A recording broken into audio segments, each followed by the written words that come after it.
Hello and welcome to the After Show Afterthoughts with my guest, Lorca Peress. And we had a wonderful hour on the radio this evening talking about the theater and the progression of the theater that has happened in Lorca's life.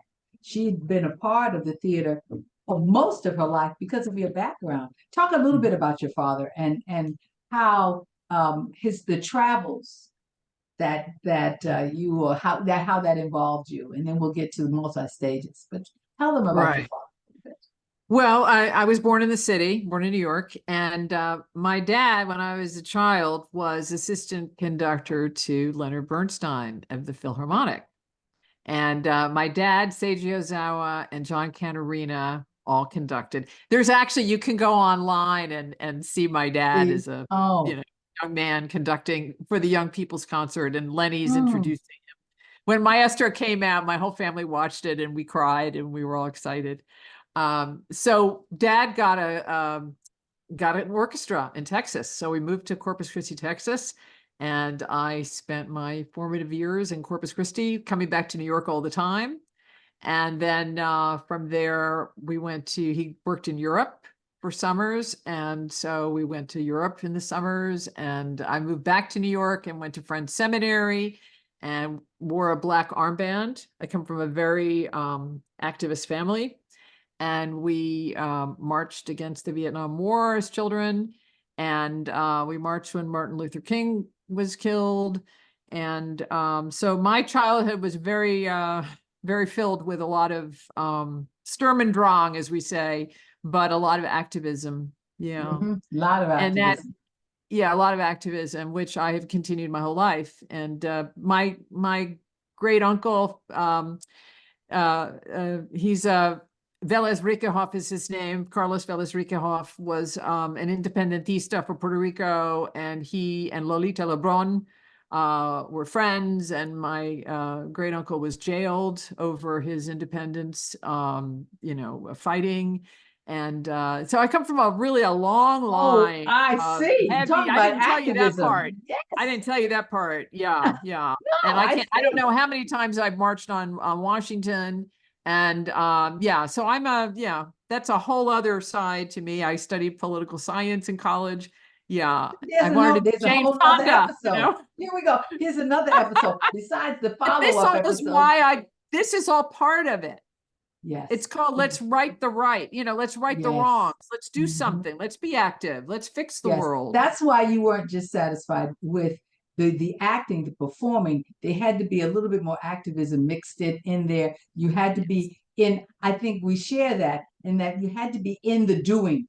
You had to be in the constructing of it, the running of it, so that, like you say, let's right the wrongs. So that makes sense, which why that evolution of where you went from performance into the artistic direction of and directing in multi-stages. Now tell everybody about this collective idea. After these, what, 1997, you became artistic director of multi-stages. So, Right. all right. I founded And it. I then founded it. Yeah. you founded it. And then you've been with NYU since 2000 as Yes. an educator. Yes.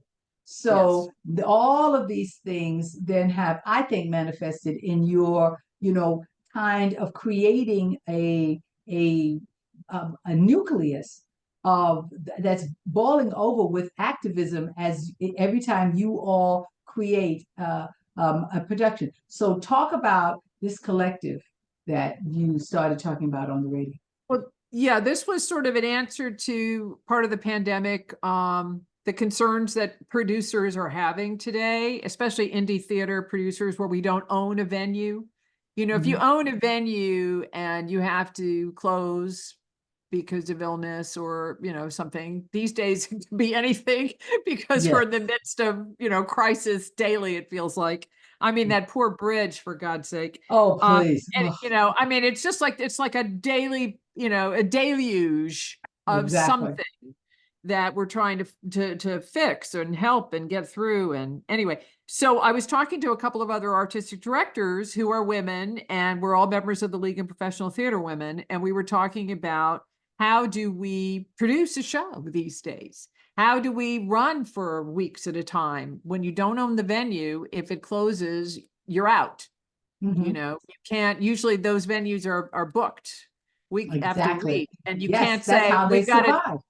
right. You can't take downtime for a week and then come back. It's over. Right. So we decided it would be very smart to pool our resources and our companies and create this collective where we produce our own shows, but we share space. We share the stage. We're going to share a set designer. This is the original concept. Share a set designer, share the publicist, Mhm. and it's kind of like the Fringe, but a little different. Mhm.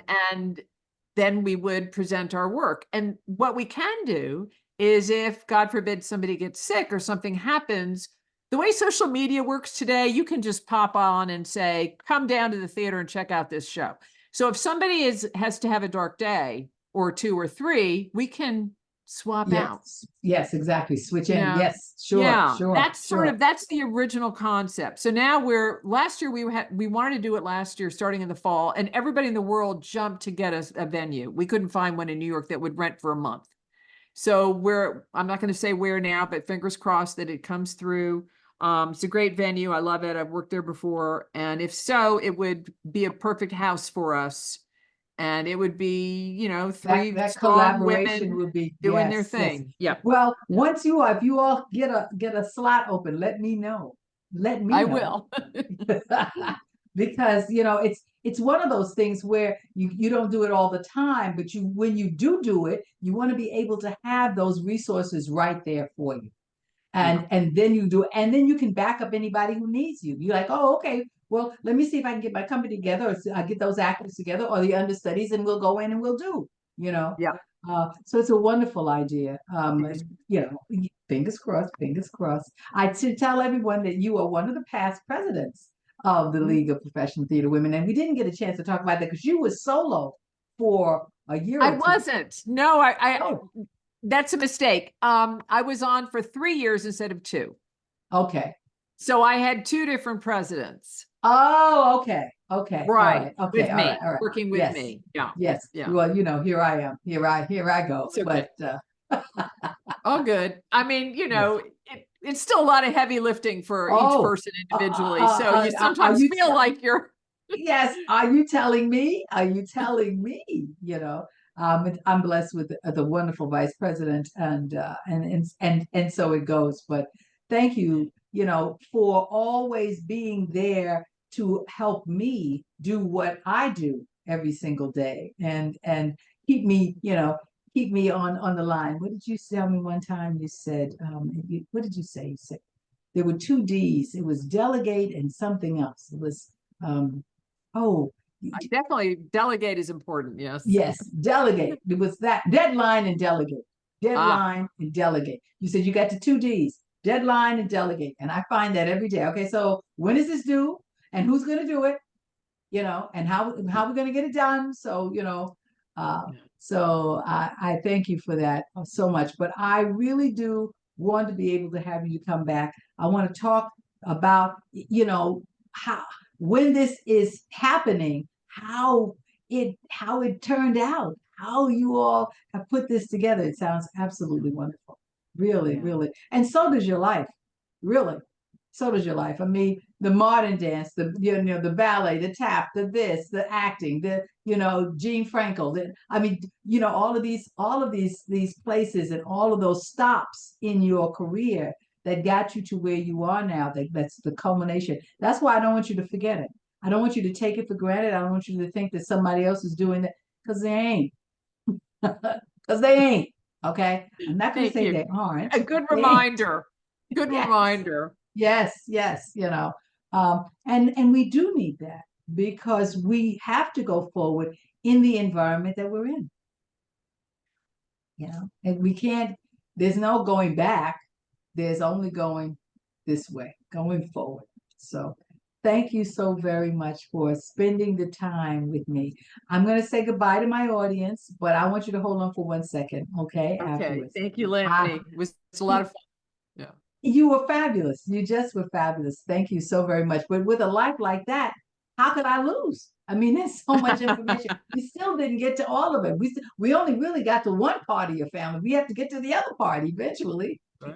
That's right. Well, thank you everyone for joining us for this short little spin. That means that you have to go on blogtalkradio.com/S as in Sam, F as in Fred, T as in Tom, H as in Harry, and the number 2, and listen, because it's a fascinating conversation. You really will, you really will come away from it knowing things that you didn't know before, and that's what this is all about. So thank you for joining in, and we will see you on the radio. Lynnie Godfrey. Bye-bye. Lorca Peress. Bye-bye.